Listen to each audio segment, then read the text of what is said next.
Hi, I'm Julia, and I will talk about how to save the future of food. I'm standing here because I'm really concerned. I'm concerned about the nutrition base of the human race.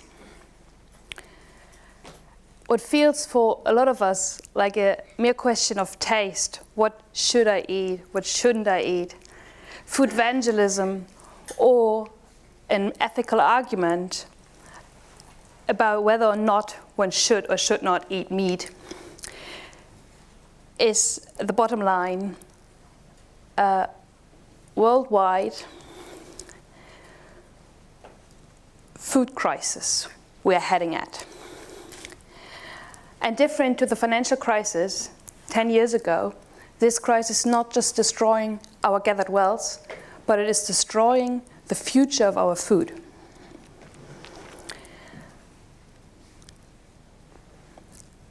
And while destroying the future of our food, it is destroying the basis of our life. And therefore, to me, the global agri-food industry is much more a threat than global terrorism. According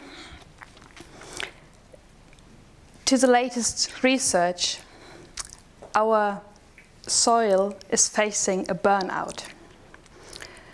Every year, we are losing about 10 million hectares of fertile land. And 1/3 of the world's fertile soil today is of poor quality. According to the United Nations climate report, the last harvest is just 60 years away. The American Institute for Agriculture and Trade Policy had found out in 2018 that just the four big meat and dairy companies in the US are emitting more greenhouse gases than BP, ExxonMobil, and Shell.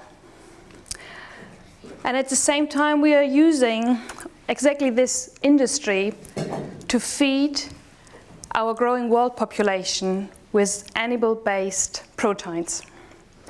If we continue to do so in 2050, about 80% of our greenhouse gas budget will be spent on the livestock industry.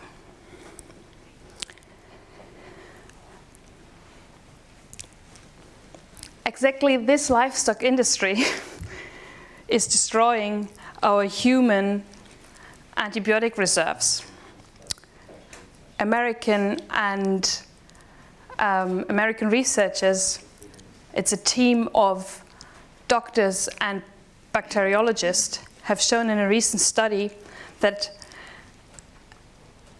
bacteria travel along the food supply chain, and therefore they are a serious threat to public health.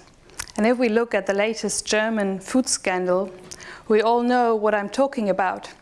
So sausages have been accused to have killed at least 2 people this year. And then there are the Big 10 food companies of the world. And they are controlling about 80% of the world's food supply. And it gets even worse if you look at specific markets and industries. Again, the American meat industry, there are 4 players that are controlling about 80% of the market. This means that just one of them is slaughtering double the number of inhabitants of the city of Bremerhaven per week. As an economist, I would call this a systemic risk. A systemic risk that is incompatible with the principles of market economics.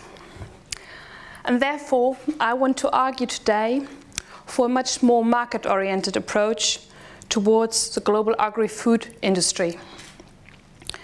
I think we are in this together, and it's time to stop blaming an anonymous crowd of farmers worldwide or consumers that may take the wrong purchasing decisions while buying food in the supermarket. I think the system is fundamentally broken, and we need to re-establish the principles of market economics to the food industry in order to create a new agri-food economy. First of all, we have to start telling the truth. We have a very, very fundamental mechanism in economics.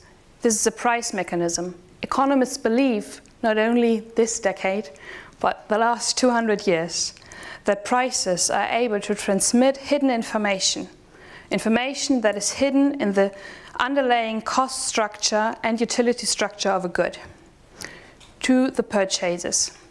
But if we are subsidizing food prices, as we are doing today, no consumer can be blamed to take the wrong purchasing decisions in the supermarket, because those prices just lie. And we have to start telling the truth about the true costs of our food today, because we'll find it out anyway tomorrow. Secondly, there's one thing which is so fundamental in the science of economics, which I studied, that I'm always pretty impressed that I have to tell it in this 21st century, that capitalism only works if we allow for creative destruction. This is one of the most fundamental things of capitalism.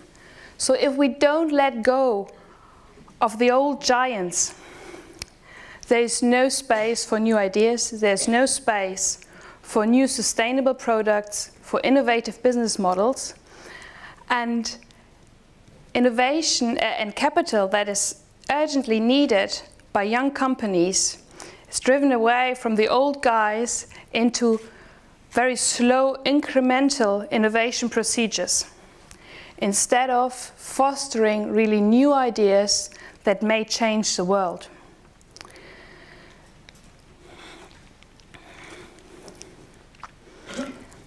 Thirdly, we have a very, very powerful tool already today. It's digitalization. Most of the global development goals, namely 9 out of 16, can be reached by just optimizing the food supply chain with data that is already existing, but we just don't analyze it. By using artificial intelligence on data which we already have. And therefore I dream of an internet of food which is connecting deep knowledge, machine intelligence, and skilled farmers around the world, in the cities, in the rural areas, but also in the middle of the rainforest, bring ideas together and use the potentials that we already have. But in order to do that, we need a digital infrastructure, which we don't have yet. Fourth, we have to push for innovation. One of the most impressive economists to me of our times is Mariana Mazzucato. She has shown in a recent book that most of the innovation which changed all our lives of the people that are in this room today have been fostered by government and public innovation pushes. So all the things that made the iPhone come up, GPS, touchscreen, voice command, have been invented in university laboratories and in state-owned research institutions. So if we want to really change the agri-food economy, we have to push for innovation. We have to have excellent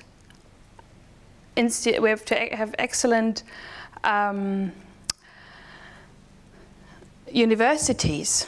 We have to foster entrepreneurial thinking among researchers, and finally we have to hire the best talents for a university career.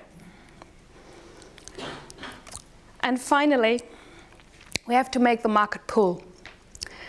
I already talked about those non-market principles in the agri-food sector, and exactly these subsidies are driving away private investments from the agri-food industry.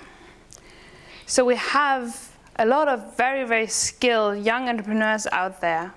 Only in the last 2 years, 150 startups have been founded in Germany in the agri-food sector out there with new ideas, but they need money to bring their ideas to the market on the large scale and not just on the small laboratory situation.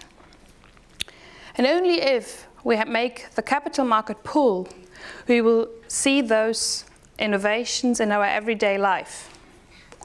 And therefore, I think it is now on us to make a new agri-food economy and get rid of all those old guys in the room. Thank you very much.